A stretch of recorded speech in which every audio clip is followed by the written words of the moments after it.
वाहिगुरु जी का खालसा वाहिगुरु जी की फतेह। सतनाम श्री वाहिगुरु साहिब जीओ। एक ओंकार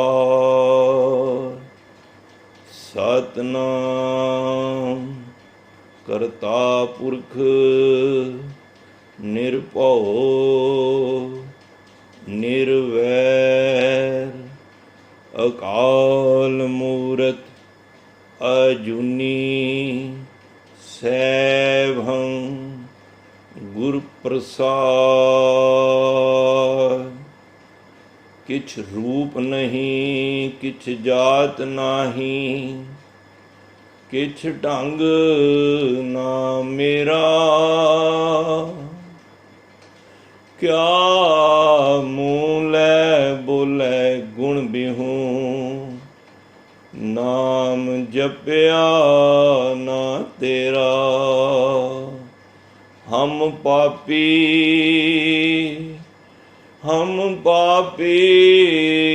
संग गुर उबरे, पुन सतगुर केरा। वाहिगुरु जी का खालसा वाहिगुरु जी की फतेह। परम सत्कारयोग गुरु प्यारी गुरु रूप साध संगत जी हो, आप सारे माई भाई तंता योग हो, जो गुरु साहब की पवित्र ਅੰਮ੍ਰਿਤ ਵੇਲੇ ਦੀ ਸੰਭਾਲ ਨੂੰ ਗੁਰੂ ਸਾਹਿਬ ਦੀ ਬਖਸ਼ਿਸ਼ ਦੁਆਰਾ ਜਾਗ ਕੇ ਗੁਰੂ ਦੀ ਬਾਣੀ ਦੇ ਨਾਲ ਜੁੜ ਕੇ ਅੰਮ੍ਰਿਤ ਵੇਲੇ ਨੂੰ ਸੰਭਾਲ ਰਹੇ ਹੋ। ਇਹ ਅਪਾਰ ਕਿਰਪਾ ਰਹਿਮਤ ਸਤਿਗੁਰਾਂ ਦੀ ਆਪ ਸਾਰੇ ਮਾਈ ਭਾਈ 'ਤੇ ਹੈ।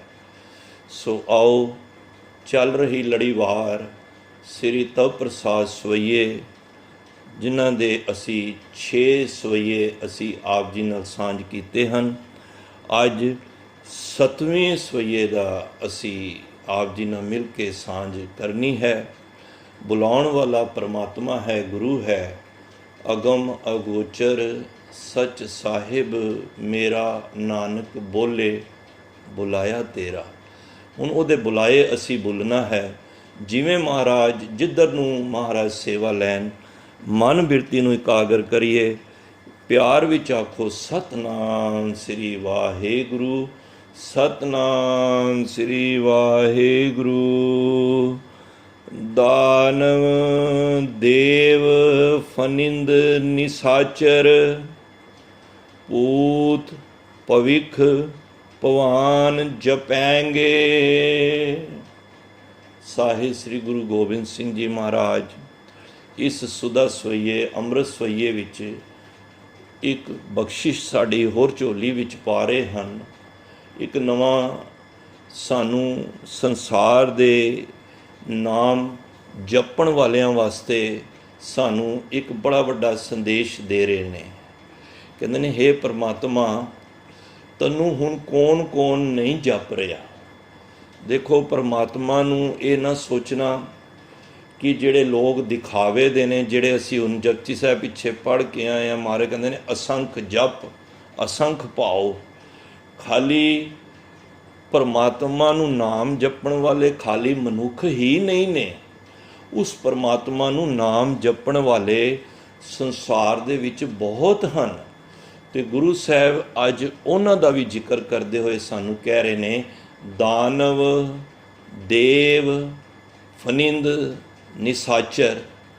ਇਹ 4 ਤਰ੍ਹਾਂ ਦੇ ਜੀਵਾਂ ਦਾ ਸਤਿਗੁਰੂ ਨੇ ਇੱਕ ਸਾਨੂੰ ਇਹ ਦੱਸਿਆ ਹੈ ਕਿ ਇਹ ਵੀ ਪਰਮਾਤਮਾ ਦੀ ਬੰਦਗੀ ਕਰ ਰਹੇ ਨੇ। ਦਾਨਵ ਤੋਂ ਭਾਵ ਹੁੰਦਾ ਸਾਧ ਸੰਗਤ, ਇਸ ਤਰ੍ਹਾਂ ਕਹਿ ਲਓ ਕਿ ਜਿਹੜੇ ਰਾਖਸ਼ਸ ਬਿਰਤੀ ਵਾਲੇ ਹੁੰਦੇ ਨੇ, ਜਿਹੜੇ ਦੇਖਣ ਵਿੱਚ ਤੇ ਮਨੁੱਖ ਨੇ ਪਰ ਅੰਦਰ ਜਿਹੜੀ ਬਿਰਤੀ ਹੈ ਨਾ, ਉਹ ਰਾਖਸ਼ਸ ਵਾਲੀ ਹੈ, ਪਸ਼ੂਆਂ ਵਾਲੀ ਬਿਰਤੀ ਹੈ। ਜਿਸ ਤਰ੍ਹਾਂ ਗੁਰੂ ਸਾਹਿਬ ਕਹਿੰਦੇ ਨਾ, ਕਰਤੂਤ ਪਸ਼ੂ ਕੀ ਮਾਨਸ ਜਾਤ, ਲੋਕ ਪਚਾਰਾ ਕਰੇ ਦਿਨ ਰਾਤ। ਦੇਖਣ ਵਿੱਚ ਉਹਨਾਂ ਦੇ ਹੱਥ ਪੈਰ ਮੂੰਹ ਨੱਕ ਉਵੇਂ ਹੀ ਹੋਣਗੇ, पर बिरती जिहड़ी उन्हां दी दानव बिरती है, भाव माड़ी बिरती है। पशु मानस चम लपेटे अंदरों कालिया, गुरु साहब कहंदे ने है ते इंसान ने, मानस ने, पर जिहड़ियां करतूतां ने वो पशुआं वालियां ने। पशु मानस चाम लपेटे, बस इस तरह में कि जिस तरह एक मनुख दे उत्ते चाम ते लपेट दिती है, पर वो है अंदरों कालिया, भाव कि अंदरों वो काले ही ने। हुणे असीं पढ़ के आए हैं ना, जियों मैले बाहरों निर्मल, बाहरों निर्मल जियों तां मैलै तिनी जन्म जूए हारिया। बहुत शरीर ने ऐसे जिहड़े अंदरों ते काले ने, बाहरों चिट्टे ने। तो गुरु साहब कहते ने, हे परमात्मा, गुरु गोबिंद सिंह महाराज कहते ने, तनू वो कौन जप रहे ने? दानव, जिहड़े राक्षस बिरती वाले। देखो, जे असी थोड़ा जी नज़र मारीए पुरातन काल विच, ते जिहड़ा ध्रुव सी उहदा पिता भी एक राक्षस ही सी, हरनाकश। वो राक्षस ही सी। हुण हरनाकश के घर जिहड़ा लाल पैदा होएगा, राक्षस के घर कौन होएगा? वो राक्षस ही होएगा। पर गुरु साहब कहते ने ऐसी गल नहीं, जिहड़ा कोई अपनी बिरती नूं चेंज कर लैंदा है, या जिहदे उत्ते परमात्मा अपनी मेहर भरी हथ रख लैंदा है, वो फिर दानव बिरती वाला नहीं रहिंदा। पर गुरु महाराज इत्थे कहते ने, वो राक्षस भावें वो हरनाकश सी, भावें वो वड्डा दैंत सी, पर फिर भी उन्हें एक तप करके, जिस तरह असी आम तौर पर सुनन विच आउंदा इतिहास है कि उन्हें कई वर प्राप्त किए हुए सन, है हरनाकश सी। तो गुरु साहब कहते ने उस परमात्मा नूं वो दानव भी जप रहे ने, भाव कि भावें माड़ी बिरती दे ने, पर जप वो भी रहे ने। हुणे जपजी साहब विच पढ़िया, आखे दानव, आखे देव, आखे सुर नर मुंजन सेव, पढ़ी है ना, उन्होंने सारे ही जप रहे हैं। देखो, गुरु नानक पातशाह की जपजी साहब की बाणी प्रेम रस वाली है, ते गुरु गोबिंद सिंह की जिहड़ी बाणी है ये वीर रस वाली है। भाव कोई फर्क नहीं है। कई बारी गुरु साहब असी आम तौर पर कह दिंदे आ कि गुरु की बाणी ना ये देवी देवतियां नूं प्रौढ़ता दिंदी है, या गुरु साहब देवी देवतां दे पुजारी ने। कई बंदे जाप साहब नहीं पढ़ते, कई बंदे सोईए नहीं पढ़ते, बहुत ने। पर तुसी बाणी हुण अगे चल के ये भी भरम गुरु साहब ने देवी देवतियां दा भी जिहड़ा अज खटास आ जाती कि मैं जाप साहब नहीं पढ़ना। एक भी अखर जाप साहब विच परमात्मा की उस्तत तो अलावा गुरु साहब ने नहीं ऐड किया।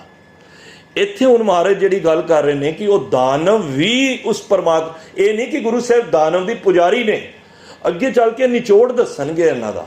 दानव देव देवते बिरती वाले भी ने। कई बंदे संसार विच वेखो बड़ा कुछ उन्हां दे जीवन विच दुख आंदे ने, पर वो उन्हां दी बिरती ऐसी होंदी है, उन्हां दी चेहरे ते कोई शिकन नहीं होंदा, वो डोल रहिंदे ने। ते असी आम तौर पर की कह दिंदे बई ये बड़ा देवता बिरती वाला, भैया तो देवता ही है, कोई उहदा अख मूँह नक कन नहीं बदलिया, पर अंदर दा सुभाव, अंदर दी नेचर, अंदर दा आचरण उसने बदल दिता है। वो दानव बिरती तो देव बिरती बन गया। हुण दानव बिरती दे घर ही ते ध्रुव जन्म लिया सी, पर ओदी बिरती बन गई देव बिरती। हुण इहदा भाव नहीं कि गुरु साहब देवतियां नूं प्रौढ़ता दे रहे ने, नहीं, ऐसी गल नहीं। महाराज कहते ने उस परमात्मा नूं कौन कौन जप रहा है? दानव जप रहे ने, देव, फनिंद। फनिंद हुंदा है जिस तरह फना वाला सप, शेषनाग कह लो। हुण शेषनाग तुसीं जानदे हो किन्ना जहरीला, किन्ने उहदे अंदर जहर हुंदा है, जिन्ना मर्जी उसनूं दुध पिला लो, पर उहदी बिरती जदों भी डंक मारेगा तो जहर ही घोलेगा। साडे विच भी बहुत जीव ने, जिन्नियां मर्जी परमात्मा दियां अमृत रूपी चीज़ां उस दियां दातां नूं खांदे ने, हंडांदे ने, पर अकिरत कन हो के ਜਦੋਂ ਵੀ ਬੋਲਣਗੇ ਉਹ ਪਰਮਾਤਮਾ ਪ੍ਰਤੀ ਗਿਲੇ ਸ਼ਿਕਵੇ ਹੀ ਕਰਨਗੇ। ਤੇ ਗੁਰੂ ਸਾਹਿਬ ਕਹਿੰਦੇ ਨੇ ਉਸ ਪਰਮਾਤਮਾ ਨੂੰ ਦਾਨਵ ਵੀ ਜਪ ਰਹੇ ਨੇ, ਉਹ ਦੇਵ ਬਿਰਤੀ ਵਾਲੇ ਵੀ ਜਪ ਰਹੇ ਨੇ, ਫਨਿੰਦ ਫਨਾ ਦੇ ਰਾਜੇ ਸ਼ੇਸ਼ ਨਾਗ, ਹੁਣ ਦੇਖੋ ਕਈਆਂ ਨੇ ਨਾਗ ਵੀ ਪਾਲੇ ਹੁੰਦੇ ਨੇ, ਪਰ ਉਹ ਵੀ ਉਸ ਪਰਮਾਤਮਾ ਦੀ ਬੰਦਗੀ ਕਰ ਰਹੇ ਨੇ, ਭਾਵੇਂ ਉਹ ਜੂਨੀਆਂ ਵਿੱਚ ਨੇ। ਨਿਸਾਚਰ, ਨਿਸ ਹੁੰਦਾ ਰਾਤ। ਕਈ ਤੁਸੀਂ ਦੇਖੋ ਜਿਹੜੀ ਪ੍ਰੇਤ ਆਤਮਾ ਹੁੰਦੀਆਂ ਨੇ ਨਾ, ਇਹ ਰਾਤੀ ਤੁਰਦੀਆਂ ਨਜ਼ਰ ਆਉਣਗੀਆਂ। ਜਿਨ੍ਹਾਂ ਦੀ ਦੇਵਤਾ ਬਿਰਤੀ ਹੋ ਜਾਂਦੀ ਹੈ ਜਾਂ ਜਿਨ੍ਹਾਂ ਨੂੰ ਗੁਰਬਾਣੀ ਦਾ ਗਿਆਨ ਹੋ ਜਾਂਦਾ ਨਾ, ਉਹ ਰਾਤ ਨੂੰ ਵੀ ਇਹ ਚਲਦੀ ਫਿਰਦੀਆਂ ਜਿਹੜੇ ਪ੍ਰੇਤ ਬਿਰਤੀਆਂ ਨੇ ਉਹਨਾਂ ਨੂੰ ਵੇਖ ਲੈਂਦੇ ਨੇ। ਤੇ ਮਹਾਰਾਜ ਕਹਿੰਦੇ ਨਿਸਚਰ, ਭਾਵ ਕਿ ਰਾਤ ਨੂੰ ਚਰਨ ਵਾਲੇ ਪ੍ਰੇਤ ਆਤਮਾ ਉਹ ਵੀ ਰੱਬ ਤੁਹਾਨੂੰ ਜਪ ਰਹੀਆਂ ਨੇ। ਕਦੋਂ ਤੋਂ ਜਪ ਰਹੀਆਂ ਨੇ? ਭੂਤ ਭਵਿੱਖ ਭਵਾਨ ਜਪੈਂਗੇ।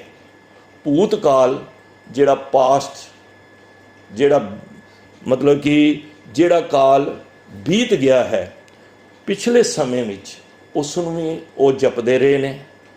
ਭਵਿੱਖ ਆਉਣ ਵਾਲੇ ਫਿਊਚਰ ਵਿੱਚ ਵੀ ਉਹ ਜਪਣਗੇ। ਭਵਾਨ ਜਿਹੜਾ ਅੱਜ ਚੱਲ ਰਿਹਾ ਹੈ ਪ੍ਰੈਜੈਂਟ।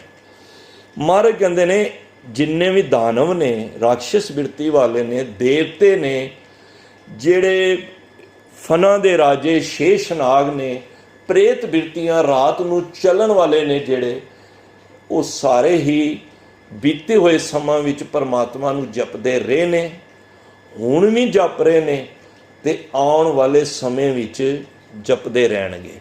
ਕਿਤਨੇ ਸੌਖੇ ਤਰੀਕੇ ਨਾਲ। ਪਰ ਹੁਣ ਮਹਾਰਾਜ ਫਿਰ ਕਹਿੰਦੇ ਨੇ ਜੀਵ ਜਿਤੇ ਜਲ ਮੇ ਥਲ ਮੇ ਪਲ ਹੀ ਪਲ ਮੇ ਸਭ ਥਾਪ ਥਪੇਂਗੇ।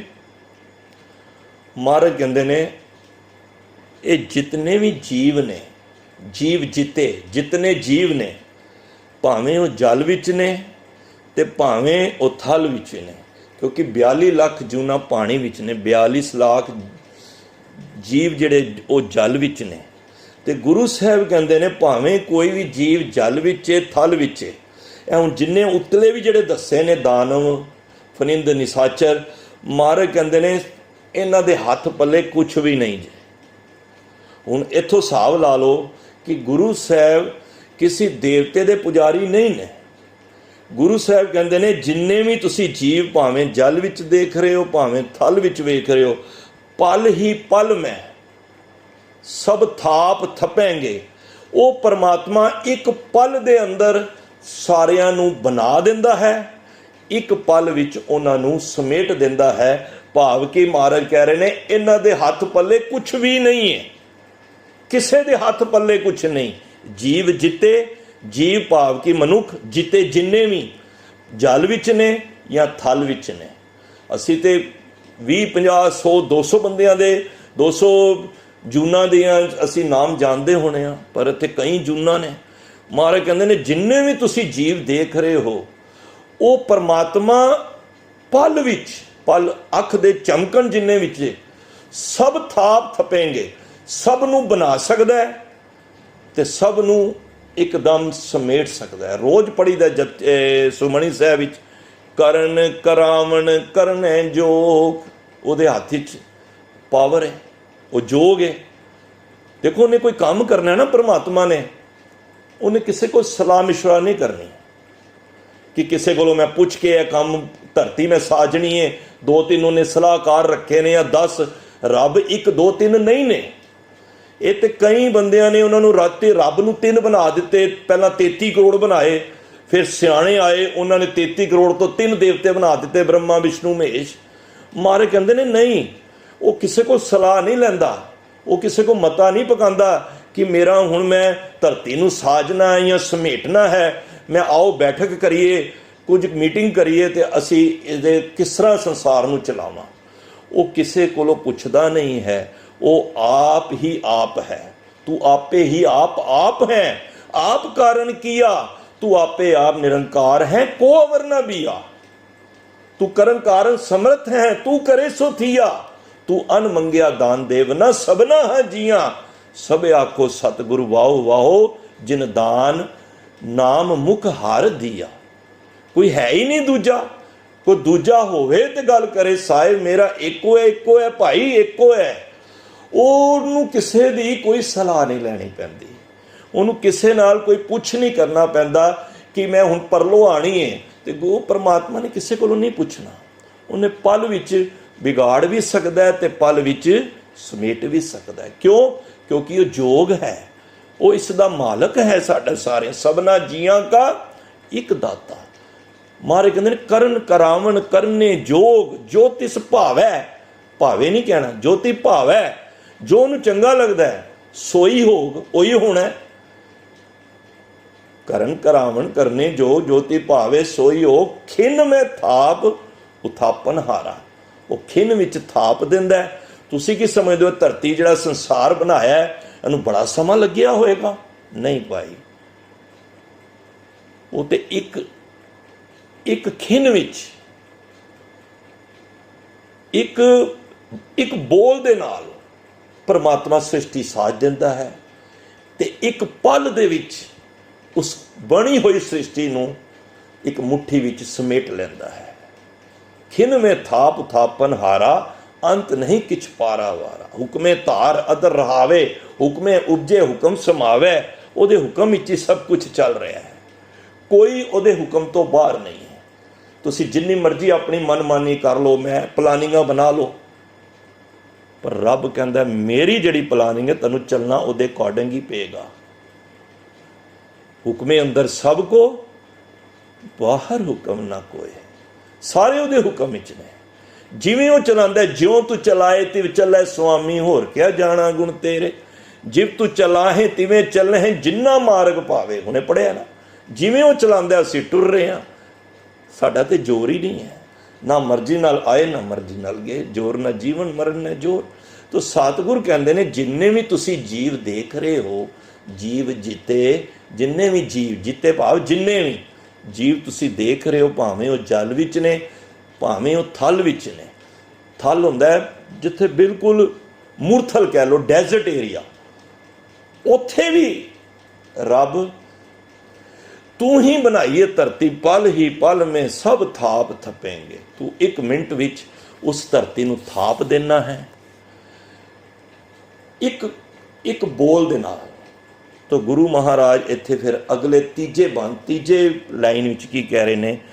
ਪੁਨ ਪ੍ਰਤਾਪਨ ਬਾੜ ਜੈਤ ਧੁਨ, ਪਾਪਨ ਕੇ ਬੋ ਪੁੰਜ ਖਪੈਂਗੇ। ਹੁਣ ਉਹਨਾਂ ਦਾ ਜ਼ਿਕਰ ਕਰ ਰਹੇ ਨੇ ਪਾਤਸ਼ਾਹ, ਜਿਹੜੇ ਨਾਮ ਜਪਦੇ ਨੇ ਸਾਧ ਸੰਗਤ, ਜਿਹੜੇ ਪਰਮਾਤਮਾ ਦਾ ਨਾਮ, ਜਿਹੜੇ ਆਪਣੀ ਜੀਵਨ ਦੇ ਵਿੱਚ ਪੁੰਨ ਬਣਾਉਂਦੇ ਨੇ। ਪੁੰਨ ਸਮਝਦੇ ਹੋ ਨਾ ਬਈ ਚੰਗੇ ਕੰਮ, ਮਾੜੇ ਨਹੀਂ, ਜਿਨ੍ਹਾਂ ਦੇ ਵਿੱਚੋਂ ਪਵਿੱਤਰ ਕੰਮ ਕਰਨੇ, ਚੰਗੇ ਕੰਮ ਕਰਨੇ, ਨੇਕ ਕੰਮ ਕਰਨੇ। ਬੜੇ ਬੰਦੇ ਨੇ, ਕਈ ਸਵੇਰੇ ਉੱਠਦਿਆਂ ਹੀ ਮਾੜੇ ਕੰਮਾਂ ਨੂੰ ਸ਼ੁਰੂ ਹੋ ਜਾਂਦੇ ਨੇ, ਪਰ ਤੁਹਾਡੇ ਵਰਗੇ ਸਵੇਰ ਤੋਂ ਹੀ ਪੁੰਨ ਬਣਾਉਣੇ ਸ਼ੁਰੂ ਕਰਦੇ ਆ। ਸਵੇਰੇ ਉੱਠਣਾ ਕੀ ਹੈ? ਇਹ ਤੁਹਾਡੇ ਪੁੰਨ ਹੀ ਬਣ ਰਹੇ ਨੇ। ਤੁਸੀਂ ਗੁਰੂ ਦੇ ਕਹੇ ਅਨੁਸਾਰ ਸਵੇਰੇ ਉੱਠੇ ਹੋ ਨਾ, ਤੁਸੀਂ ਸੰਗਤ ਵਿੱਚ ਸੁਣਿਆ ਕਿ ਸਵੇਰੇ ਮੈਂ ਉੱਠਾਂਗਾ ਤੇ ਗੁਰੂ ਖੁਸ਼ ਹੋਏਗਾ ਔਰ ਮੇਰੇ ਮਨ ਦੀ ਮੁਰਾਦ ਪੂਰੀ ਹੋਏਗੀ। ਫਿਰ ਤੁਸੀਂ ਕੀ ਕਰਦੇ ਹੋ? ਗੁਰੂ ਆਸ਼ਰੇ ਅਨੁਸਾਰ। ਨਹੀਂ ਤਾਂ ਤੁਹਾਡਾ ਕੋਈ ਕੰਮ ਹੈ ਸਵੇਰੇ ਉੱਠ ਕੇ? ਦੁਨੀਆ ਤੇ ਸਾਰੀ ਸੁੱਤੀ ਪਈ ਹੈ। ਕਿਉਂ? ਕਿਉਂਕਿ ਤੁਸੀਂ ਆਪਣੇ ਪੁੰਨ ਬਣਾ ਰਹੇ ਹੋ। ਤੁਹਾਨੂੰ ਪਤਾ ਮੇਰਾ ਜੀਵਨ ਕਾਲ ਬੜਾ ਘੱਟ ਹੈ, ਇਹਦੇ ਅੰਦਰ ਮੈਂ ਪੁੰਨ ਬਣਾਣੇ ਨੇ, ਚੰਗੇ ਕੰਮ ਕਰਨੇ ਨੇ, ਤੇ ਚੰਗੇ ਕੰਮ ਕਰਨ ਦਾ ਸਮਾਂ ਮੇਰੇ ਕੋਲ ਨਿਕਲਣਾ ਨਹੀਂ, ਮੈਂ ਨਿਕਾਲਣਾ ਵੇ। ਕਈ ਰਾਤੀ ਖਚਤ ਹੋ ਕੇ ਮਾਇਆ ਦੇ ਵਿੱਚ ਭੱਜ ਦੌੜ ਕਰਕੇ 1-1, 2-2 ਵਜੇ ਸੋ ਕੇ ਉਹ ਸਵੇਰੇ 4 ਵਜੇ ਨਹੀਂ ਉੱਠ ਪਾਏਗਾ। ਮੈਨੂੰ ਖਿਮਾ ਕਰ ਦੇਣਾ। ਸਵੇਰੇ ਫਿਰ 8 ਵਜੇ ਉੱਠ ਕੇ ਫਿਰ ਭੱਜਾ ਦੌੜੀ, ਉਹ ਪੁੰਨ ਨਹੀਂ ਬਣ ਰਹੇ। ਉਹ ਮਾਇਆ ਦੀ ਦੌੜ ਲੱਗੀ ਹੋਈ ਹੈ। ਕਾਚਾ ਧਨ ਸੰਚੇ ਮੂਰਖ ਗਾਵਾਰ। ਮਾਰੇ ਕਹਿੰਦੇ ਨੇ ਮੈਂ ਤੈਨੂੰ ਚਾਹੁੰਦਾ ਵਾਂ ਜਿਹੜੇ ਪੁੰਨ ਬਣਾ ਰਹੇ ਨੇ, ਜਿਹੜੇ ਚੰਗੇ ਕੰਮ ਕਰ ਰਹੇ ਨੇ। ਤੁਸੀਂ ਸੰਗਤ ਕਰ ਰਹੇ ਹੋ, ਸਵੇਰੇ ਜਾਗੇ ਹੋ, ਆਪਣਾ ਆਲਸ ਤਿਆਗਿਆ ਵੇ, ਬੈਠ ਕੇ ਆਪਣੇ ਪੁੰਨਾਂ ਨੂੰ, ਚੰਗੇ ਕੰਮਾਂ ਨੂੰ ਵਾਧਾ ਕਰ ਰਹੇ ਹੋ। ਪੁੰਨ ਪ੍ਰਤਾਪਨ, ਪ੍ਰਤਾਪਨ ਹੁੰਦਾ ਤੇਜ ਪ੍ਰਤਾਪ। ਇਹਦੇ ਨਾਲ ਕੀ ਹੋਏਗਾ? ਜਦ ਤੁਹਾਡੇ ਪੁੰਨ ਵਧਣਗੇ ਨਾ, ਤੁਹਾਡਾ ਸੰਸਾਰ ਵਿੱਚ ਨਾ ਜੈ ਜੈਕਾਰ ਹੋਏਗੀ। ਸਾਰੇ ਕਹਿਣਗੇ ਬੜਾ ਪੁੰਨੀ ਆਦਮੀ ਹੈ ਬਈ, ਇਹ ਬੜੇ ਚੰਗੇ ਕਰਮ ਕਰਦਾ ਹੈ, ਸਵੇਰੇ ਉੱਠਦਾ ਹੈ, ਸੰਗਤ ਕਰਦਾ ਹੈ। ਬਾੜ ਜੈਤ ਧੁਨ, ਬਾੜ ਹੁੰਦਾ ਹੈ ਬੜੀ ਬੜੀ ਤੇਜ਼, ਉਹਨਾਂ ਦਾ ਜੈ ਜੈਕਾਰ ਹੁੰਦੀ ਏ। ਧੁਨਾਂ ਜੈ ਜੈਕਾਰ ਦੀਆਂ ਧੁਨਾਂ ਸੰਸਾਰ ਦੇ ਵਿੱਚ ਵੱਜਦੀਆਂ ਨੇ ਉਹਨਾਂ ਦੀਆਂ। ਤੇ ਪਾਪਨ ਕੇ ਬੋ ਪੁੰਜ ਖਪੈਂਗੇ। ਔਰ ਜਿਉਂ-ਜਿਉਂ ਤੁਸੀਂ ਪੁੰਨ ਵਧਾਓਗੇ ਨਾ, ਸਾਧ ਸੰਗਤ ਇਸ ਗੱਲ ਤੇ ਤਵੱਜੋ ਦੇਣਾ, ਤੁਸੀਂ ਇਹ ਪੁੰਨ ਵਧਾ ਰਹੇ ਹੋ ਨਾ, ਤੇ ਤੁਹਾਡੇ ਪਾਪਾਂ ਦਾ ਨਾਸ਼ ਹੋ ਰਿਹਾ ਨਾਲ ਨਾਲ। ਜਦੋਂ ਪੁੰਨ ਤੁਹਾਡੇ ਜੀਵਨ ਵਿੱਚ ਆਣਗੇ, ਸੁਭਾਵਕ ਹੈ ਤੁਹਾਡਾ ਜੀਵਨ ਦੇ ਅੰਦਰੋਂ ਪਾਪਾਂ ਦਾ ਨਾਸ਼ ਹੁੰਦਾ ਜਾਏਗਾ। ਦੇਖੋ, ਸਾਡੇ ਸਰੀਰ ਅੰਦਰ ਦੋ ਛਾਬੇ ਨੇ। ਇੱਕ ਛਾਬਾ ਪੁੰਨਾਂ ਦਾ, ਛਾਬਾ ਸਮਝਦੇ ਨਾ, ਤਕੜੀ, ਤਰਾਜੂ, ਸਕੇਲ, ਉਹਦੇ ਦੋ ਛਾਬੇ ਹੁੰਦੇ ਨਾ। ਤੁਸੀਂ ਕੋਈ ਚੀਜ਼ ਲੈਣ ਜਾਂਦੇ ਹੋ, ਇੱਕ ਦੇ ਉੱਤੇ ਵੱਟੇ ਰੱਖਦੇ ਨੇ ਤੇ ਇੱਕ ਦੇ ਉੱਤੇ ਜਿਹੜੀ ਚੀਜ਼ ਤੁਸੀਂ ਲੈਣੀ ਹੈ, ਐਂ ਹੀ ਹੁੰਦਾ। ਪਹਿਲਾਂ ਵੱਟਾ ਰੱਖਿਆ ਜਾਂਦਾ, ਉਹ ਖਾਲੀ ਹੁੰਦਾ ਤੇ ਵੱਟੇ ਵਾਲਾ ਭਾਰ ਥੱਲੇ ਹੁੰਦਾ। ਜਿਉਂ-ਜਿਉਂ ਚੀਜ਼ ਉਸ ਮੁਤਾਬਕ ਪਾਈ ਜਾਂਦਾ ਹੈ, ਉਹ ਗਾਹਕ ਨੂੰ, ਦੁਕਾਨਦਾਰ ਕੀ ਹੁੰਦਾ ਹੈ, ਉਹ ਛਾਬਾ ਉੱਚਾ ਹੋਈ ਜਾਂਦਾ। ਇਹਦਾ ਕੀ ਭਾਵ ਹੈ ਕਿ ਉਹਦੇ ਤੋਲ ਦੇ ਬਰਾਬਰ ਉਹਨੇ ਚੀਜ਼ ਤੋਲ ਕੇ ਦੇਣੀ। ਜੇ ਜ਼ਿਆਦਾ ਪਾ ਦੇਗਾ ਤੇ ਜਿਹੜਾ ਭਾਰ ਵੇਟ ਵਾਲਾ ਹੈ ਉਹ ਨੀਚਾ ਹੋ ਜਾਏਗਾ ਤਾਂ ਉੱਤੇ ਹੋ ਜਾਏਗਾ। ਇਸੇ ਤਰ੍ਹਾਂ ਸਾਡੇ ਸਰੀਰ ਦੇ ਅੰਦਰ ਦੋ ਛਾਬੇ ਨੇ, ਇੱਕ ਪਾਪਾਂ ਦਾ, ਇੱਕ ਪੁੰਨਾਂ ਦਾ। ਅਸੀਂ ਜਿਹੜੇ ਜਿਹੜੇ ਦਿਨ ਸਵੇਰ ਤੋਂ ਲੈ ਕੇ ਰਾਤ ਤੱਕ ਜਿਹੜੇ ਕਰਮ ਕਰਨੇ ਆ, ਉਹ ਛਾਬਿਆਂ ਦੇ ਵਿੱਚ ਉਸ ਅਕੋਰਡਿੰਗ ਪੈਂਦੇ ਰਹਿੰਦੇ ਨੇ। ਫਿਰ ਸਮਝਣਾ ਜਰਾ, ਤੁਸੀਂ ਹੁਣ ਸਵੇਰੇ ਉੱਠੇ, ਇਹ ਪੁੰਨ ਦਾ ਕੰਮ ਹੈ। ਮੈਂ ਪਹਿਲਾਂ ਕਿਹਾ ਸਭ ਤੋਂ ਉੱਤਮ ਕੰਮ ਹੈ, ਕਿਉਂਕਿ ਜਿਹੜੀ ਦੁਨੀਆ ਹਰ ਕੀਰਤ ਸਾਧ ਸੰਗਤ ਹੈ, ਸਿਰ ਕਰਮਨ ਕੇ ਕਰਮਾ। ਇਹ ਸਿਰੇ ਦਾ ਵੱਡਾ ਕਰਮ ਜਿਹੜਾ ਤੁਸੀਂ ਕਰ ਰਹੇ ਹੋ ਸਵੇਰੇ, ਇਹ ਤੁਹਾਡੇ ਪੁੰਨਾਂ ਦੇ ਛਾਬੇ ਦੇ ਵਿੱਚ, ਇਹ ਸਮਾਂ ਤੁਹਾਡਾ ਉਹਦੇ ਵਿੱਚ ਪੈ ਰਿਹਾ ਹੈ। ਸਮਝ ਗਏ? ਜੇ ਅਸੀਂ ਨਹੀਂ ਉੱਠਦੇ, ਆਲਸ, ਜੇ ਨੇਮ ਹੀ ਨਹੀਂ ਕੀਤਾ, ਜਪਜੀ ਨਹੀਂ ਕੀਤਾ, ਕੀ ਹੋਏਗਾ? ਸਾਡੇ ਪਾਪਾਂ ਦੇ ਖਾਨੇ ਦੇ ਵਿੱਚ ਉਹ ਸਵਾਸ ਜਾਈ ਜਾ ਰਹੇ ਨੇ। ਹੁਣ ਸਾਰਾ ਦਿਨ ਅਸੀਂ ਸਹਿਜ ਪਾਠ ਵੀ ਕੀਤਾ, ਸੰਗਤ ਵੀ ਕੀਤੀ, ਕਾਰ ਕਬਿਆਰ ਵੀ ਕੀਤਾ, ਕਿਸੇ ਨਾਲ ਠੱਗੀ ਨਹੀਂ ਕੀਤੀ, ਮਾੜਾ ਨਹੀਂ ਬੋਲੇ, ਨਿੰਦਾ ਨਹੀਂ ਕੀਤੀ, ਚੰਗੇ ਕੰਮ ਕੀਤੇ। ਉਹ ਛਾਬਾ ਤੁਹਾਡਾ ਪੁੰਨਾਂ ਦਾ ਭਰਦਾ ਜਾਏਗਾ। ਪੁੰਨ ਪ੍ਰਤਾਪਨ ਬਾੜ ਜੈਤ ਧੁਨ। ਜਦੋਂ ਤੁਹਾਡੇ ਪੁੰਨਾਂ ਦਾ ਛਾਬਾ ਭਰੇਗਾ ਤੇ ਸੁਭਾਵਕ ਪਾਪਾਂ ਦਾ ਛਾਬਾ ਉੱਤੇ ਹੁੰਦਾ ਜਾਏਗਾ। ਭਾਰ ਜਿਹਦਾ ਭਾਰ ਜ਼ਿਆਦਾ ਹੋਏਗਾ ਉਹ ਨੀਵਾਂ ਹੋਏਗਾ, ਨੀਵੇਂ ਸੋ ਗੋਰਾ ਹੋਏ। ਫਿਰ ਕੀ ਹੋਏਗਾ? ਇਹਦਾ ਮੈਂ ਕਿਉਂ ਸਮਝਾ ਰਿਹਾ ਇਸ ਗੱਲ ਨੂੰ ਕਿ ਜਿਉਂ-ਜਿਉਂ ਸਾਡੇ ਪੁੰਨ ਵੱਧਦੇ ਜਾਣਗੇ, ਛਾਬਾ ਵੱਧਦਾ ਜਾਏਗਾ, ਉਹੀ ਸਾਡੇ ਮਨ ਦੇ ਉੱਤੇ ਸਵਾਰੀ ਕਰੇਗਾ। ਅੱਜ ਮਨ ਕਿਉਂ ਨਹੀਂ ਕਾਬੂ ਚ ਆਉਂਦਾ? ਕਿਉਂਕਿ ਮਨ ਨੂੰ ਖੁਰਾਕ ਪਾਪਾਂ ਦੀ ਮਿਲੀ ਹੈ। ਸਾਰਾ ਦਿਨ ਅਸੀਂ ਇਹੀ ਕੰਮ ਕਰਾਂਗੇ ਮਾੜੇ, ਤੇ ਸਾਡਾ ਮਨ ਹਾਵੀ ਰਹੇਗਾ। ਫਿਰ ਜੋ ਮਨ ਕਹੇਗਾ ਅਸੀਂ ਉਹੀ ਕਰਾਂਗੇ। ਮਨ ਕੀ ਹੈ? ਵਿਚਾਰਾਂ ਦਾ ਸੰਗ੍ਰਹਿ। ਵਿਚਾਰ ਇਕੱਠੇ ਹੋ ਜਾਂਦੇ ਨੇ, ਉਹ ਮਨ ਹੈ। ਹੋਰ ਕੀ ਹੈ? ਮਨ ਕੋਈ ਡਾਕਟਰ ਨੂੰ ਕਹੋ ਮੇਰੇ ਮਨ ਦਾ ਕੋਈ ਸਕੈਨ ਕਰਕੇ ਦਿਖਾਏ ਕੀ ਸ਼ੇਪ ਹੈ, ਕਿੰਨੇ ਇੰਚ ਦਾ ਹੈ, ਕਿੰਨਾ ਵੱਡਾ ਹੈ, ਉਹ ਕਹੇਗਾ ਮਨ ਤੇ ਪਤਾ ਹੀ ਨਹੀਂ ਭਾਈ।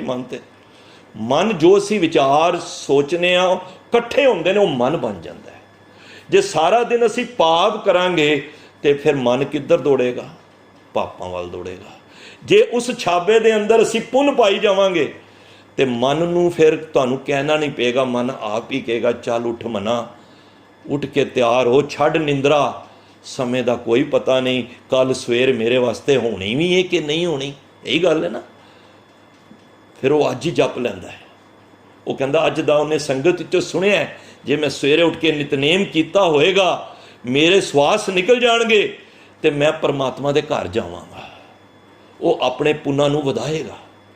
ਪੁੰਨ ਵਧਣਗੇ, ਉਹਦੀ ਪਰਮਾਤਮਾ ਦੇ ਘਰ ਵੀ ਜੈ ਜੈਕਾਰ ਹੋਏਗੀ।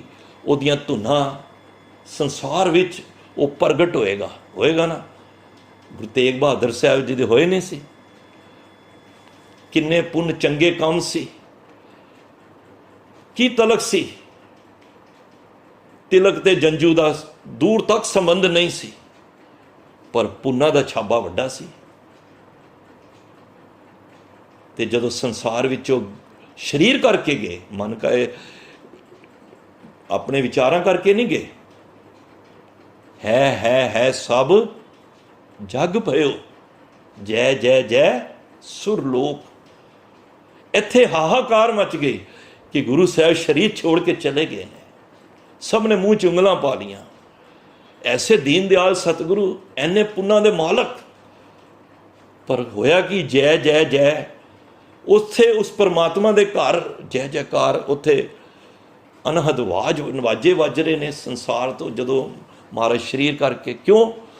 ਕਿਉਂਕਿ ਉਹਨਾਂ ਦੀ ਜੈ ਜੈਕਾਰ ਹਰ ਜਗ੍ਹਾ ਹੈ। ਉੱਥੇ ਹੀ ਨਹੀਂ, ਅੱਜ ਵੀ ਜਿੱਥੇ ਜਿੱਥੇ ਗੁਰੂ ਤੇਗ ਬਹਾਦਰ ਸਾਹਿਬ ਜੀ ਨੇ ਚਰਨ ਪਾਏ, ਅੱਜ ਵੀ ਉਹ ਚਰਨ ਧੂੜੀ ਲੈਣ ਵਾਸਤੇ ਸੰਗਤਾਂ ਤਰਸਦੀਆਂ ਨੇ।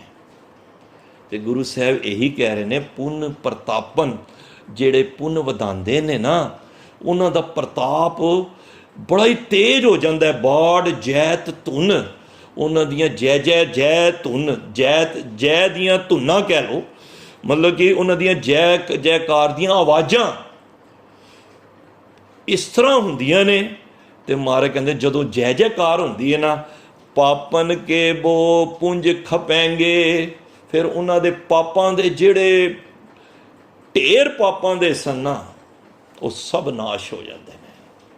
ਤੁਸੀਂ ਜਦੋਂ ਗੁਰੂ ਸਾਹਿਬ ਵੱਲ ਲੱਗਦੇ ਹੋ ਨਾ, ਤੁਹਾਨੂੰ ਨਹੀਂ ਪਤਾ ਲੱਗ ਰਿਹਾ, ਕਿਉਂਕਿ ਪਹਿਲਾਂ ਤਾਂ ਮਨ ਜੁੜੇਗਾ ਹੀ ਨਹੀਂ। ਪਾਪ ਸਾਡੇ ਬਹੁਤ ਨੇ, ਬਹੁਤ ਜ਼ਿਆਦਾ ਸਾਡੇ ਪਾਪ ਨੇ। ਪਰ ਜਿਉਂ-ਜਿਉਂ ਅਸੀਂ ਸੰਗਤ ਕਰਨੇ ਆ, ਅੰਮ੍ਰਿਤ ਵੇਲਾ ਸੰਭਾਲਨੇ ਆ, ਬਾਣੀ ਨਾਲ ਜੁੜਨੇ ਆ, ਸਹਿਜ ਪਾਠ ਕਰਨੇ ਆ, ਸੋਦਰ ਕਰਨੇ ਆ, ਸੋਹਿਲਾ ਕਰਨੇ ਆ, ਜਿਉਂ-ਜਿਉਂ ਬਾਣੀ ਅਸੀਂ ਪੜ੍ਹੀ ਜਾਂਦੇ ਆ, ਸਾਡੇ ਪਾਪਾਂ ਨੂੰ ਨਾ ਫਿਰ ਹੌਲੀ ਹੌਲੀ ਠੱਲ ਪਈ ਜਾਂਦੀ ਹੈ। ਸਾਡੇ ਪੁੰਨ ਵੱਧਦੇ ਜਾਂਦੇ ਨੇ। ਜਿਉਂ-ਜਿਉਂ ਤੁਸੀਂ ਹੁਣ ਪੁੰਨ ਵਧਾ ਰਹੇ ਹੋ ਨਾ, ਪਾਪ ਤੁਹਾਡੇ ਆਪੇ ਹੀ ਨੱਠ ਰਹੇ ਨੇ। ਕਿਉਂ? ਕਿਉਂਕਿ ਪੁੰਨਾਂ ਨੇ ਪਾਪਾਂ ਨੂੰ ਨਾਸ਼ ਕਰਨਾ ਹੈ। ਬਾਣੀ ਨੇ ਸਾਡੇ ਪਾਪਾਂ ਨੂੰ ਨਾਸ਼ ਕਰਨਾ ਹੈ। ਹਰ ਹਰ ਨਾਮ ਜਪੰਤਿਆਂ ਕਛ ਨਾ ਕਹੇ ਜਮਕਾਲ, ਨਾਨਕ ਮਨ ਤਨ ਸੁਖੀ ਹੋਏ ਅੰਤੈ ਮਿਲੇ ਗੋਪਾਲ। ਜੋ ਜੋ ਤੂੰ ਪਰਮਾਤਮਾ ਦਾ ਨਾਮ ਜਪੇਂਗਾ, ਤੇਰੇ ਪੁੰਨ ਵਧਣਗੇ। ਜਿਉਂ-ਜਿਉਂ ਤੇਰੇ ਪੁੰਨ ਵਧਣਗੇ, ਤੇਰੇ ਪਾਪਾਂ ਦਾ ਨਾਸ਼ ਹੋਏਗਾ। ਜਿਉਂ-ਜਿਉਂ ਤੇਰੇ ਪਾਪਾਂ ਦਾ ਨਾਸ਼ ਹੋਏਗਾ, ਇਸ ਸੰਸਾਰ ਤੇ ਉਸ ਪਰਮਾਤਮਾ ਦੇ ਘਰ ਤੇਰੀ ਜੈ ਜੈਕਾਰ ਹੋਏਗੀ। ਤੇ ਗੁਰੂ ਸਾਹਿਬ ਅਖੀਰ ਵਿੱਚ ਕਹਿੰਦੇ ਨੇ, ਸਾਧ ਸਮੂਹ ਪ੍ਰਸੰਨ ਫਿਰੈ ਜਗ, ਛਤਰ ਸਭੈ ਅਵਲੋਕ ਚਪੈਂਗੇ। ਹੁਣ ਅਖੀਰ ਵਿੱਚ ਮਹਾਰਾਜ ਫੈਸਲਾ ਦੇ ਰਹੇ ਨੇ ਹੁਣ ਆਪਣਾ। ਮਹਾਰਾਜ ਕਹਿੰਦੇ ਨੇ, ਸਾਧ ਸਮੂਹ, ਨਾਮ ਜਪਣ ਵਾਲੇ ਸਾਧੂ ਜਨ। ਸਾਧ ਕੌਣ ਨੇ? ਜਿਨ੍ਹਾਂ ਨੇ ਮਨ ਨੂੰ ਸਾਧ ਲਿਆ ਹੈ, ਜਿਨ੍ਹਾਂ ਨੇ ਇੰਦਰੀਆਂ ਨੂੰ ਵਸ ਕਰ ਲਿਆ ਹੈ। ਇਹ ਗਿਆਨ ਇੰਦਰੀਆਂ, ਕਰਮ ਇੰਦਰੀਆਂ, ਜਿਨ੍ਹਾਂ ਨੂੰ ਵਸ ਕਰ ਲਿਆ ਹੈ, ਉਹਦੇ ਅਧੀਨ ਨਹੀਂ ਚੱਲਦੇ, ਬਲਕਿ ਇੰਦਰੀਆਂ ਉਹਨਾਂ ਦੇ ਅਧੀਨ ਚੱਲਦੀਆਂ ਨੇ। ਅੱਜ ਸੰਸਾਰ ਜਿੰਨਾ ਵੀ ਗਲਤ ਗ੍ਰਸਤ ਹੋਇਆ ਪਿਆ ਹੈ, ਉਹ ਇੰਦਰੀਆਂ ਦੇ ਵਸ ਹੋਇਆ ਪਿਆ ਹੈ। ਤਾਂ ਹੀ ਮਹਾਰਾਜ ਕਹਿੰਦੇ ਨੇ, ਰੰਗ ਉਹਨੂੰ ਲੱਗਦਾ ਹੈ ਜਿਨ੍ਹਾਂ ਨੇ ਇੰਦਰੀਆਂ ਨੂੰ ਕੰਟਰੋਲ ਕੀਤਾ। ਆਪਣੀ ਅੱਖਾਂ ਦੇ ਰੋਕ ਲਾਈਏ, ਆਪਣੀ ਰਸਨਾ ਤੇ ਰੋਕ ਲਾਈਏ, ਨਿੰਦਾ ਸੁਣਨ ਵਾਸਤੇ ਲਾਈਏ, ਪੈਰ ਮਾੜੇ ਕੰਮ ਚਰਨ ਵਾਸਤੇ ਨਹੀਂ ਲਾਈ, ਹੱਥ ਚੰਗੇ ਕਰਮ ਕਰਨ ਵਾਸਤੇ ਲਾਈਏ। ਇਹ ਸਾਰੀਆਂ ਕਰਮ ਤੇ ਗਿਆਨ ਇੰਦਰੀਆਂ ਨੂੰ ਚੰਗੇ ਪਾਸੇ ਲਾਇਆ। ਜਾਕੋ ਹਰ ਰੰਗ ਲਾਗੋ ਇਸ ਯੁੱਗ ਮੇ, ਸੋ ਉਹਨੂੰ ਸੂਰਾ ਕਿਹਾ। ਸੋ ਕਹੀਏ ਤੇ ਸੂਰਾ। ਮਾਰ ਕਹਿੰਦੇ ਨੇ, ਆਤਮ ਜਿਣੇ ਸਗਲ ਵਸਤਾਂ ਕੇ, ਜਿਹਨੇ ਆਪਣੀਆਂ ਇੰਦਰੀਆਂ ਨੂੰ, ਆਪਣੀਆਂ ਇਹ ਦੁਆਰ ਨੇ ਜਿਹੜੇ 9 ਦੁਆਰੇ, ਉਹਨਾਂ ਨੂੰ ਵਸ 'ਚ ਕੀਤਾ ਹੋਇਆ ਹੈ। ਜਦੋਂ ਵਸ 'ਚ ਹੋ ਗਿਆ, ਮਾਰ ਕਹਿੰਦੇ ਨੇ, ਸਾਧ ਸਮੂਹ, ਉਹ ਸਾਧ ਹੈ, ਉਹ ਸਾਧ ਬਣ ਜਾਂਦਾ, ਕਿਉਂਕਿ ਉਹਨੇ ਸੱਤ ਦਾ ਰਸਤਾ ਪੜ੍ਹ ਲਿਆ ਤੇ ਅਸਤ ਨੂੰ ਦੂਰ ਕਰਤਾ, ਉਹਨੂੰ ਵਸ ਕਰ ਲਿਆ। ਤਾਂ ਮਹਾਰਾਜ ਕਹਿੰਦੇ ਨੇ, ਉਹਨਾਂ ਦਾ ਸਮੂਹ, ਸਾਧ ਇੱਕ ਥੋੜ੍ਹੀ, ਬੜੇ ਹੀ ਸਾਧਾਂ ਦਾ ਨਾਮ ਜਪਣ ਵਾਲੇ ਸਮੂਹ, ਉਹ ਕੀ ਹੁੰਦਾ? ਪ੍ਰਸੰਨ ਫਿਰੈ ਜਗ। ਉਹ ਫਿਰ ਸੰਸਾਰ ਵਿੱਚ ਨਾ ਖਿੜੇ ਮੱਤੇ ਪ੍ਰਸੰਨ ਹੀ ਰਹਿੰਦੇ ਨੇ ਸਦਾ। ਉਹਨਾਂ ਦੇ ਚਿਹਰੇ ਦੇ ਉੱਤੇ ਕੋਈ ਸ਼ਿਕਨ ਨਹੀਂ ਹੁੰਦਾ, ਕਿਉਂਕਿ ਉਹਨਾਂ ਨੇ ਇੰਦਰੀਆਂ ਨੂੰ ਵਸ ਕਰਕੇ ਸੂਰਵੀਰ ਬਣੇ ਹੋਏ ਨੇ। ਉਹ ਪਰਮਾਤਮਾ ਦੇ ਰੰਗ ਦੇ ਵਿੱਚ ਸਦਾ ਹੀ ਪਿਆਰ ਵਿੱਚ ਰਹਿੰਦੇ ਨੇ। ਤੇ ਮਹਾਰਾਜ ਕਹਿੰਦੇ ਨੇ ਜਦੋਂ ਉਹ ਸਰੀਰ ਸਦਾ ਚਿਤ ਰਹਿੰਦੇ ਨੇ ਨਾ, ਤੇ ਕੀ ਹੁੰਦਾ ਹੈ, ਛਤਰ ਸਵੈ ਅਵਲੋਕ ਚਪੈਂਗੇ। ਜਿਹੜੇ ਛਤਰ ਨੇ, ਉਹਨਾਂ ਦੇ ਸ਼ਤਰੂ ਨੇ ਜਿਹੜੇ, ਸਾਰੇ ਹੀ ਅਵਲੋਕ ਵੇਖ ਕੇ ਦਬ ਜਾਣਗੇ, ਆਪਣੇ ਆਪ ਹੀ ਮੁੱਕ ਜਾਣਗੇ। ਕਿੰਨੀ ਕੋਸ਼ਿਸ਼ ਕੀਤੀ ਸੀ ਔਰੰਗਜ਼ੇਬ ਨੇ ਸਾਹਿਬ ਸ੍ਰੀ ਗੁਰੂ ਤੇਗ ਬਹਾਦਰ ਬਾਬਾ ਜੀ ਨੂੰ ਡੋਲਾਉਣ ਦੀ, ਤੇ ਗੁਰੂ ਸਾਹਿਬ ਡੋਲੇ ਥੋੜੀ ਕੋਈ। ਗੁਰੂ ਸਾਹਿਬ ਨੂੰ ਉਹ ਸ਼ਹੀਦ ਕਰਕੇ ਵੀ ਹਾਰ ਗਏ। ਗੁਰੂ ਸਾਹਿਬ ਸ਼ਹਾਦਤ ਦਾ ਜਾਮ ਪੀ ਕੇ ਵੀ ਅਮਰ ਹੋ ਗਏ। ਅੱਜ ਕਿਸੇ ਨੂੰ ਔਰੰਗਜ਼ੇਬ ਦਾ ਨਾਮ ਲਵੇ ਤੇ ਲਾਨਤ ਪੈਂਦੀ ਹੈ ਉਹਨੂੰ, ਬਈ ਔਰੰਗਜ਼ੇਬ ਨੂੰ ਪਹਿਲਾਂ ਲਾਨਤ ਪੈਂਦੀ ਹੈ। ਤੇ ਅੱਜ ਵੀ ਉਹਨਾਂ ਸ਼ਤਰੂਆਂ ਨੂੰ ਕਿਸੇ ਸਤਿਕਾਰ ਨਾਲ ਨਹੀਂ ਪੁਕਾਰਿਆ ਜਾਂਦਾ। ਜਿਨ੍ਹਾਂ ਆਪਣੇ ਪਿਤਾ ਨੂੰ ਜੇਲ੍ਹ ਵਿੱਚ ਭੁੱਖਾ ਰਹਿ ਕੇ ਮਾਰਿਆ, ਆਪਣੇ ਪੁੱਤਰਾਂ ਬੱਚਿਆਂ ਦਾ ਕਤਲ ਕੀਤਾ, ਅੱਜ ਉਹਨੂੰ ਜ਼ਾਲਮ ਕਰਕੇ ਉਹਨੂੰ ਸੱਦਿਆ ਜਾਂਦਾ ਹੈ। ਤੇ ਜਿਹੜੇ ਉਸੇ ਸਮੇਂ ਦੇ ਗੁਰੂ ਤੇਗ ਬਹਾਦਰ ਸਾਹਿਬ, ਅੱਜ ਵੀ ਉਹਨਾਂ ਦੀ ਬਾਣੀ ਪੜ੍ਹ ਕੇ, ਉਹਨਾਂ ਦਾ ਇਤਿਹਾਸ ਸੁਣ ਕੇ, ਉਹਨਾਂ ਦੀ ਸੰਗਤ ਕਰਕੇ ਅੱਜ ਉਹ ਸਾਰੇ ਹੀ ਪ੍ਰਸੰਨ ਹੁੰਦੇ ਨੇ। ਕਿਉਂ? ਕਿਉਂਕਿ ਉਹ ਸੱਤ ਹੈ, ਉਹਨਾਂ ਕੋਲ ਪੁੰਨ ਸਨ, ਉਹਨਾਂ ਨੇ ਜ਼ਿੰਦਗੀ ਵਿੱਚ ਆ ਕੇ ਪੁੰਨ ਇਕੱਠੇ ਕੀਤੇ। ਇਹ ਤੇ ਸਾਡੀ ਬਦਕਿਸਮਤੀ ਹੈ। ਇੱਕ ਮਨੁੱਖੀ ਹੈ ਜਿਹੜਾ ਗੰਦ ਇਕੱਠਾ ਕਰਨ ਨਿਕਲ ਜਾਂਦਾ ਬਾਜ਼ਾਰ ਦੇ ਅੰਦਰ। ਅਸੀਂ ਗੰਦ ਇਕੱਠਾ ਕਰਨੇ ਆ ਨਾ, ਤੇ ਫਿਰ ਉਸ ਗੰਦ ਨੂੰ ਜਦੋਂ ਪਤਾ ਲੱਗਦਾ ਕਿ ਇਹ ਤੇ ਸਾਰੀ ਉਮਰ ਅਸੀਂ ਗੰਦ ਹੀ ਇਕੱਠਾ ਕੀਤਾ ਹੈ, ਤੇ ਫਿਰ ਉਸ ਨੂੰ ਵੇਖ ਕੇ ਫਿਰ ਉਹ ਕਹਿੰਦਾ ਮੱਥੇ ਤੇ ਹੱਥ ਮਾਰਦਾ, ਸਾਰੀ ਉਮਰ ਮੈਂ ਬੱਚਿਆਂ ਵਾਸਤੇ ਇਤਨਾ ਮਾਇਆ ਜੋੜੀ, ਮੈਂ ਰਾਤਾਂ ਜਾਗ ਜਾਗ ਕੇ ਕਿਤਨਾ ਕੁਛ ਮੈਂ ਪਰਿਵਾਰ ਵਾਸਤੇ ਕੀਤਾ। ਅੱਜ ਮੈਂ ਬੁੱਢਾ ਹੋਇਆ, ਮੇਰੀ ਮੰਜੀ ਇਹਨਾਂ ਨੇ ਘਰੋਂ ਬਾਹਰ ਕੱਢ ਦਿੱਤੀ ਹੈ। ਅੱਜ 3 ਪੁੱਤਰ ਨੇ, ਇੱਕ ਮਹੀਨਾ ਵੀ ਨਹੀਂ ਕੋਈ ਮੈਨੂੰ ਰੱਖ ਰਿਹਾ। ਤੇ ਕਮਰੇ ਵਿੱਚ ਪਿਤਾ ਗਿਆ ਤੇ ਲੜਦੇ ਪਏ ਸਨ 3 ਪੁੱਤਰ। ਉਹਨੇ ਕਿਹਾ ਕਿਉਂ ਲੜ ਰਹੇ ਹੋ? ਉਹਨੇ ਕਿਹਾ ਅਸੀਂ ਇਸ ਕਰਕੇ ਲੜ ਰਹੇ ਹਾਂ, ਇਸ ਗੱਲ ਤੋਂ ਸਾਡੀ ਬਹਿਸ ਹੋ ਰਹੀ ਹੈ ਕਿ ਮਹੀਨਾ 31 ਦਾ ਆਏਗਾ, ਉਹ ਕੌਣ ਰੱਖੇਗਾ। ਕਈ ਮਹੀਨੇ 31 ਦੇ ਵੀ ਹੁੰਦੇ ਜੇ, ਮਈ ਹੋ ਗਿਆ, ਜੁਲਾਈ, ਅਗਸਤ, ਅਕਤੂਬਰ, ਦਸੰਬਰ, ਜਨਵਰੀ। ਕਹਿੰਦੇ ਨੇ ਇਸ ਗੱਲ ਤੋਂ ਬੱਚੇ ਪੇ ਲੜਦੇ ਨੇ ਕਿ 31 ਦਾ ਮਹੀਨਾ ਆਏਗਾ ਤੇ ਭਰਾ ਤੂੰ ਰੱਖਣਾ, ਮੈਂ ਤੇਰੇ ਘਰ 30 ਨੂੰ ਵਾਪਸ ਪਿਓ ਭੇਜ ਦੇਣਾ। ਉਸ ਵੇਲੇ ਪਿਓ ਸਮਝਦਾ ਮੈਂ ਜਿਹੜਾ ਸਮਾਂ ਸੀ ਪੁੰਨ ਇਕੱਠਣ ਕਰਨ ਦਾ, ਉਹ ਤੇ ਮੈਂ ਕੀਤਾ ਕੋ ਨਹੀਂ। ਇਹਨਾਂ ਵਾਸਤੇ ਮੈਂ ਆਪਣੇ ਸਿਰ ਤੇ ਭਾਰ ਲੈ ਲਿਆ, ਜਿਹੜੇ ਅੱਜ ਮੈਂ ਇਹਨਾਂ ਕਰਕੇ ਆਪਣੇ ਆਪ ਜੀਵਨ ਨੂੰ ਗਾਲ ਦਿੱਤਾ। ਇਹਨਾਂ ਵਾਸਤੇ ਮੈਂ ਸਾਰੀ ਜ਼ਿੰਦਗੀ ਇਹਨਾਂ ਨੂੰ ਖਤਮ ਕਰ ਦਿੱਤੀ ਕਿ ਇਹ ਇੱਕ ਵੱਡੇ ਮੁਕਾਮ ਤੇ ਪਹੁੰਚ ਜਾਣ।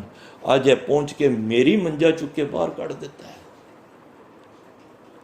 ਤਾਂ ਗੁਰੂ ਸਾਹਿਬ ਸਾਨੂੰ ਇਹ ਗੱਲ ਸਮਝਾ ਰਹੇ ਨੇ ਕਿ ਜਦੋਂ ਤੁਸੀਂ ਪੁੰਨ ਇਕੱਠੇ ਕਰਨ ਵੱਲ ਲੱਗ ਜਾਓਗੇ ਨਾ, ਤੁਹਾਡੀ ਸੰਸਾਰ ਵਿੱਚ ਵੀ ਕਦਰ ਕਰਨਗੇ, ਬੱਚੇ ਵੀ ਕਰਨਗੇ, ਪਰਮਾਤਮਾ ਵੀ ਕਰੇਗਾ, ਤੁਹਾਡੇ ਸ਼ਤਰੂਆਂ ਦਾ ਆਪੇ ਆਪ ਨਾਸ਼ ਹੋ ਜਾਏਗਾ। ਇਸ ਕਰਕੇ ਇਸ ਸੋਈਏ ਵਿੱਚ ਗੁਰੂ ਸਾਹਿਬ ਸਾਨੂੰ ਬੜੀ ਵੱਡੀ ਸਿੱਖਿਆ ਦਿੰਦੇ ਨੇ। ਕਿਸੇ ਦਾਨਵ ਦੇਵ ਦੇ ਨਾਲ ਨਹੀਂ ਜੋੜ ਰਹੇ। ਕਹਿੰਦੇ ਨੇ ਉਹ ਵੀ ਨਾਮ ਜਪਦੇ ਰਹੇ ਨੇ, ਉਹ ਜਪਦੇ ਰਹਿਣਗੇ, ਜਪਦੇ ਰਹੇ ਨੇ, ਜਪ ਵੀ ਰਹੇ ਨੇ, ਪਰ ਉਹਨਾਂ ਦੇ ਹੱਥ ਪੱਲੇ ਕੁਛ ਨਹੀਂ ਹੈ। ਸਾਰਾ ਕੁਛ ਪਰਮਾਤਮਾ ਦੇ ਹੱਥ ਹੈ। ਉਹ ਜਿਵੇਂ ਚਲਾਉਂਦਾ ਹੈ ਉਵੇਂ ਉਹ ਚੱਲਦੇ ਨੇ, ਕਿਉਂਕਿ ਬਾਜੀਗਰ ਡੰਕ ਵਜਾਈ ਸਭ ਖਲਕ ਤਮਾਸ਼ੇ ਲਾਈ। ਉਹ ਤੇ ਇੱਕ ਡੰਕ ਵਜਾਉਂਦਾ ਤੇ ਇੱਕ ਤਮਾਸ਼ਾ, ਜਿਸ ਤਰ੍ਹਾਂ ਬਾਜੀਗਰ ਆਉਂਦਾ ਨਾ, ਉਹ ਤਮਾਸ਼ਾ ਦਿਖਾਉਣ ਵਾਲਾ, ਉਹ ਡੁਬਰੂ ਵਜਾਉਂਦਾ ਤੇ ਸਾਰੇ ਇਕੱਠੇ ਹੋ ਜਾਂਦੇ ਨੇ ਤਮਾਸ਼ਾ ਵੇਖਣ ਵਾਸਤੇ। ਫਿਰ ਉਹ ਥੈਲੇ ਵਿੱਚੋਂ ਕੋਈ 1 ਰੁਪਈਆ ਕੱਢੇਗਾ, ਉਹਦੇ 4 ਬਣਾ ਦੇਗਾ ਜਾਂ ਉਹਨੂੰ ਗਾਇਬ ਕਰ ਦੇਗਾ। ਇਸੇ ਤਰ੍ਹਾਂ ਪਰਮਾਤਮਾ ਇੱਕ ਬਾਜ਼ੀਗਰ ਹੈ। ਉਹਨੇ ਇੱਕ ਡੰਕ ਵਜਾ ਕੇ ਨਾ ਸਾਰੀ ਖਲਕਤ ਪੈਦਾ ਕਰ ਦਿੱਤੀ, ਔਰ ਸਾਰੇ ਅਸੀਂ ਤਮਾਸ਼ੇ ਵਿੱਚ ਲੀਨ। ਪਰ ਜਿਹੜਾ परमात्मा ਦੇ ਤਮਾਸ਼ੇ ਨੂੰ ਸਮਝ ਜਾਂਦਾ ਹੈ, ਭਾਈ ਇਹ ਤੇ ਸਭ ਤਮਾਸ਼ਾ ਹੈ, ਇੱਕ ਆਵਣ ਜਾਣ ਖੇਲ ਬਣਾਇਆ, ਇਹ ਤੇ ਸਭ ਖੇਲ ਹੈ। ਜਿਹੜਾ ਇਸ ਖੇਲ ਨੂੰ ਸਮਝ ਜਾਂਦਾ ਹੈ, ਤਾਂ ਹੀ ਤੇ ਗੁਰੂ ਸਾਹਿਬ ਨੇ ਕਿਹਾ ਹੈ ਕਿ ਇਹ ਤੇ ਜਗਤ ਦਾ ਤਮਾਸ਼ਾ ਹੈ।